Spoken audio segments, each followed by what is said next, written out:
প্রত্যেকে প্রত্যেককে বলবো, যে প্রত্যেককে বলছি যে দেখুন, প্রথমেই বলি যে যারা কষ্ট আছেন, যারা দুঃখে আছেন, যারা জর্জরিত হয়ে রয়েছেন, তাদের প্রত্যেকের জন্য আমার একটাই কথা, সব পেলে নষ্ট জীবন আজকে আলোচনার যে বিষয়বস্তু।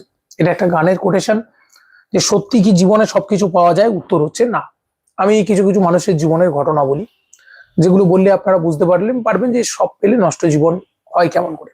জীবনে ঈশ্বর কেন আমাদেরকে অসম্পূর্ণ করে রাখেন? এটা সম্পূর্ণটাই ঈশ্বরের খেলা।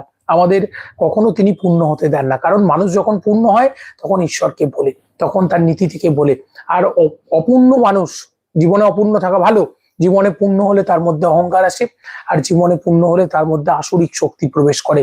সে তখন ঈশ্বরকে ঘৃণা করতে শুরু করে, পুণ্য কর্ম এবং জীবনে যত ভালো কাজ আছে সব থেকে সে দূরে যায়, আর হিংস্র পশুর মতো ব্যবহার করে সে। যে কারণে অসুররা যুগ যুগ ধরে অমৃত চাইছে, তারা পূর্ণ হতে চাইছে, আর দেবতারা বারবার তাদের সংহার করছেন। এটা প্রকৃতির natural event. It is a natural event of our life. আমাদের জীবনের একটা ন্যাচারাল